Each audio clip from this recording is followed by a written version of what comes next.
9 vị thần hàng đầu trong thần thoại của Hy Lạp. Và theo trang Ancient History List thì dưới đây là những vị thần hàng đầu và có sức ảnh hưởng lớn trong thần thoại của Hy Lạp.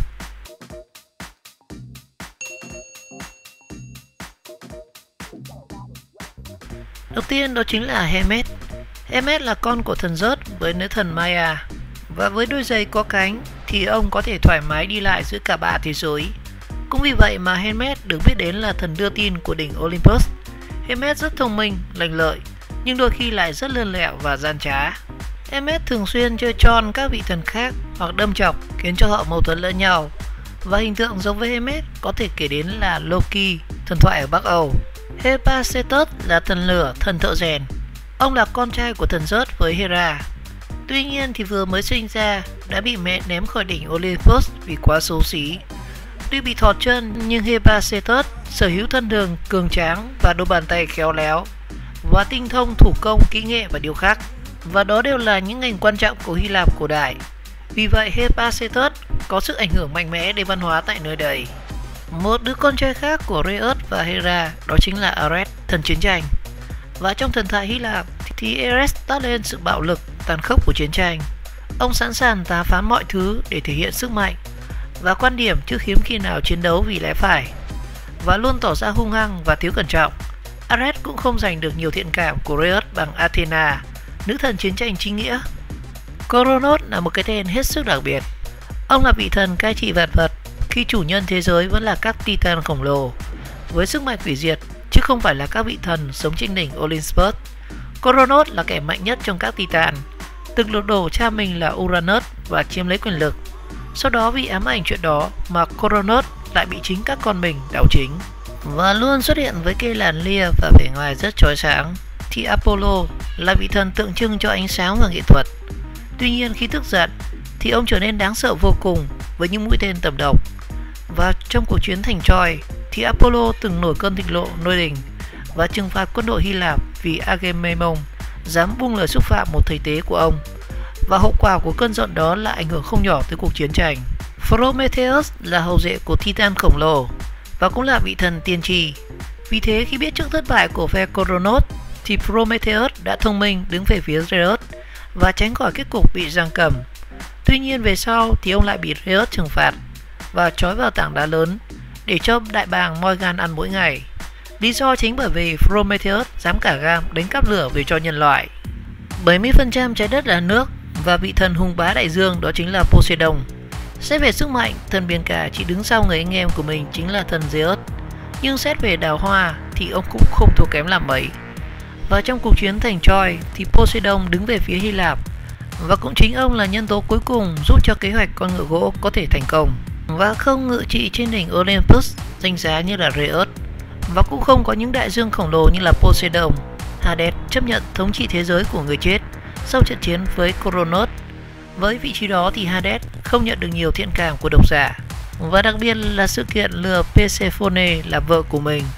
Và trong các tác phẩm sách chuyện sau này thì ông thường hiện lên là một kẻ rất mưu mô và thủ đoạn.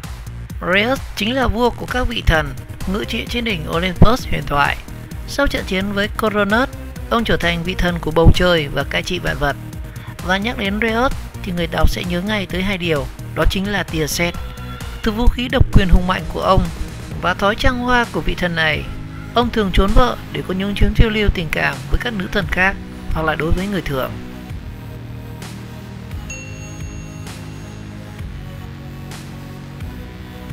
Truyền thuyết về sự ra đời của thế giới và các vị thần. Từ thuở sơ khai thì con người bằng những hiểu biết và trí tò mò của mình luôn thắc mắc rằng thế giới này đã được hình thành từ đâu? Tại sao con người lại tồn tại trên trái đất? Và tất tần tật những gì thuộc về thế giới là do đâu mà có?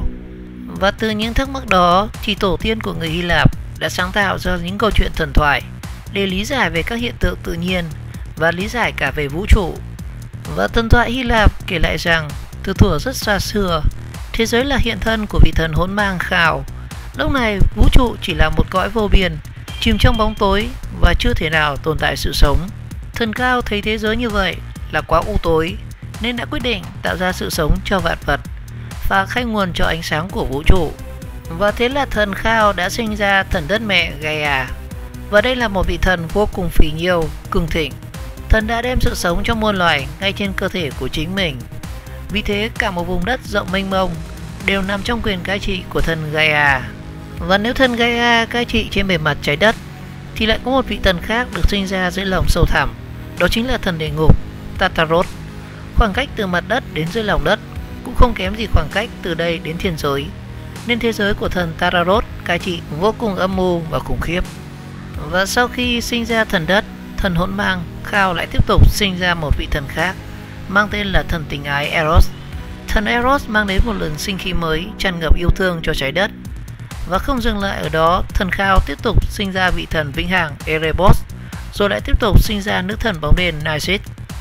Và thần bóng đêm Nysis kết hợp với thần Erebos sinh ra vị thần không khí và ánh sáng, tạo ra bầu trời cao xanh bao la với tên gọi là thần Aether. Và cũng sinh ra thêm vị thần đó là Hemera, nữ thần ban ngày, cùng với anh em của mình là thần Aether, mang lại ánh sáng soi rọi khắp trái đất cho vạn vật tươi tốt. Và cũng từ đó thế giới xuất hiện ngày và đêm. Nữ thần Gaia thịnh vượng và hùng mạnh lại tiếp tục sinh ra thần bầu trời trải rộng khắp thăm thẳm, hay còn có tên gọi khác là thần thiên vương Uranus. Thần mở rộng vòng tay bao la bao bọc lấy quả đất rộng lớn như vỗ về chăm sóc cho sự sống của muôn loài. Và sau khi có cả đất và trời thì thần Gaia tiếp tục sinh ra thần biển cả Pontos. Vị thần này có chức năng mang về nước tưới mát cho trái đất và tạo ra những con sóng quanh năm vỗ về rầm rì như lời ru của đất mẹ.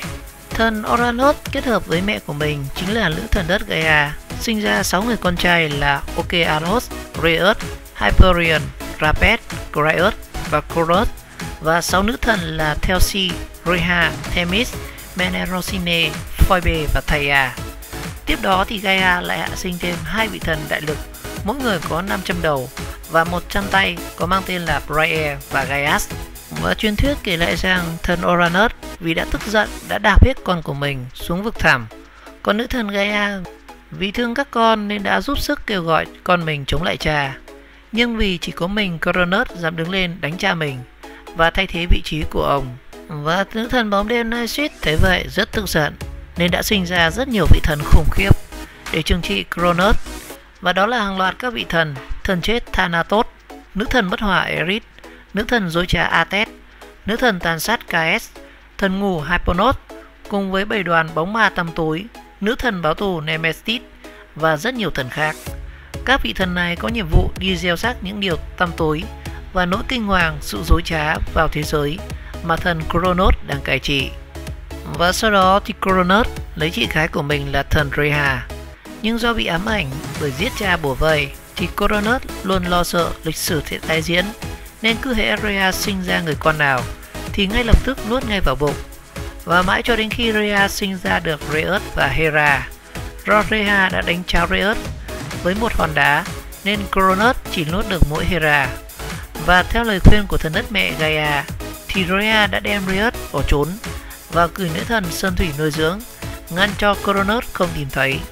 Và sau này khi Rheus lớn hơn đã lật đổ cha mình và giành lại quyền cai trị thế giới. Và kỳ diệu thay, trong thần thoại của Hy Lạp chính là đất sinh ra trời, chứ không phải là trời sinh ra đất như trong truyền thuyết khai thiên lập địa của phương Đông. Tư duy tưởng tượng phong phú của người Hy Lạp cổ đại đã mang đến cả một pho thần thoại đầy màu sắc và đậm giá trị trường tồn cùng với thời gian.